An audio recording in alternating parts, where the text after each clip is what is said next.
BA द्वितीय वर्ष राजनीति विज्ञान के विद्यार्थियों, आज मैं आपको आपके प्रथम प्रश्न पत्र प्रमुख राज व्यवस्थाओं के अंतर्गत ब्रिटिश संविधान के विकास या इसकी विकास यात्रा के संबंध में बताने जा रही हूँ।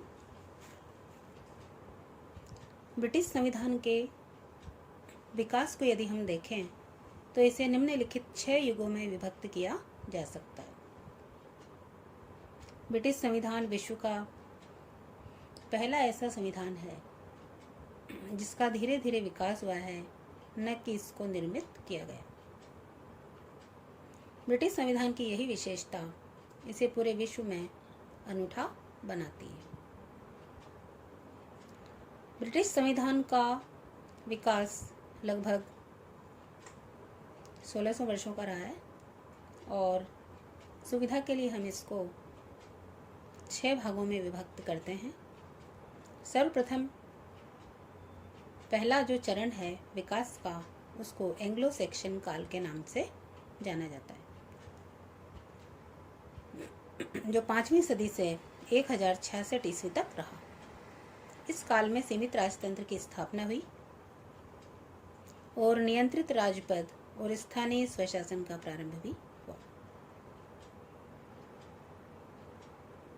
इसी समय में विटनेज मोट नामक संस्था का उदय हुआ, जो राजा पर या शासक पर नियंत्रण स्थापित करने का कार्य करती थी।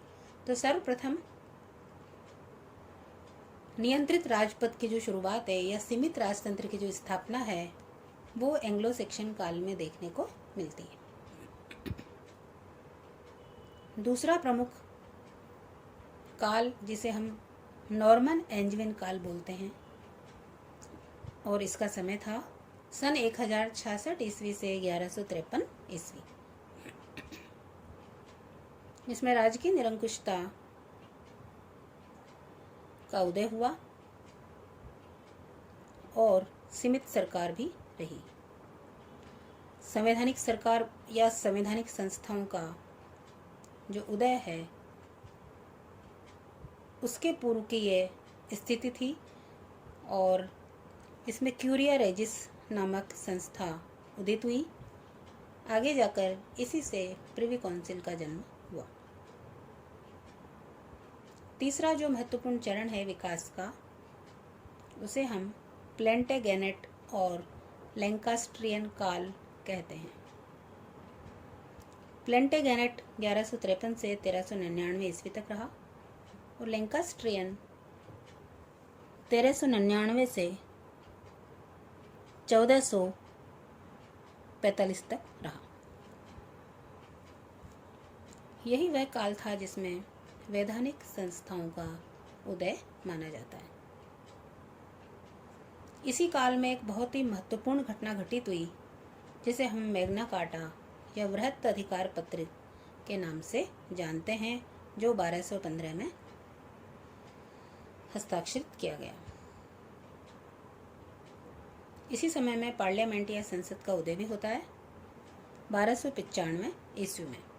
इससे पूर्व संसद या पार्लियामेंट का कोई अस्तित्व नहीं रहा।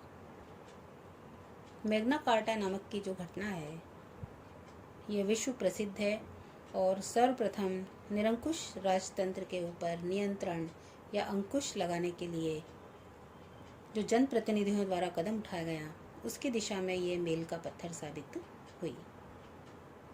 जनता के सभी वर्ग मिलकर राजा जॉन, जो कि एक अत्याचारी शासक हुआ करता था, उसके पास साहस जुटाकर गए और उच्च, मध्यम और निम्न तीनों वर्गों ने अपनी मांगें लिखित प्रस्ताव के रूप में बनाकर राजा या शासक को दी और इस पर हस्ताक्षर करने के लिए विवश कर दिया। इसी कारण से ब्रिटिश संविधान के इतिहास में मैग्ना कार्टा या वृहत अधिकार पत्र का इतना महत्वपूर्ण स्थान है।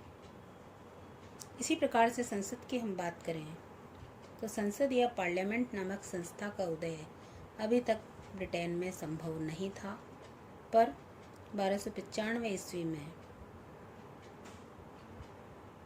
संसद का या पार्लियामेंट का उदय भी संभव हो पाया, क्योंकि ब्रिटिश संविधान की विकास यात्रा में जो पहला चरण था एंग्लो सेक्शन काल, उसी में सीमित राजतंत्र की स्थापना की ओर कदम बढ़ाने लगे थे। और विटनेसमोट संस्था का उदय होना, फिर नॉर्मन एंजविन काल में प्रिवी काउंसिल बनना, और प्रिवी काउंसिल के बाद ही फिर ये मैग्ना कार्टा, और मैग्ना कार्टा नामक जो बृहत अधिकार पत्र बना, इसी के बाद पार्लियामेंट या संसद का उदय भी ब्रिटिश संविधान में संभव हो पाया। अगला जो महत्वपूर्ण चरण है ब्रिटिश संविधान की विकास यात्रा का, उसे हम ट्यूडर काल के नाम से जानते हैं। ट्यूडर काल 1603 ईस्वी तक रहा और इसमें पुनः कठोर राजतंत्र की स्थापना की गई।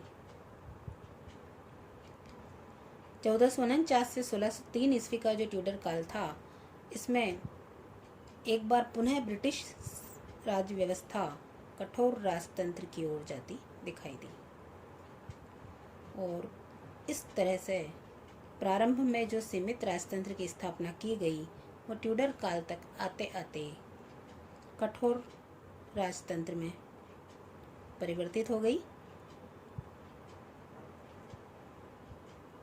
आगे के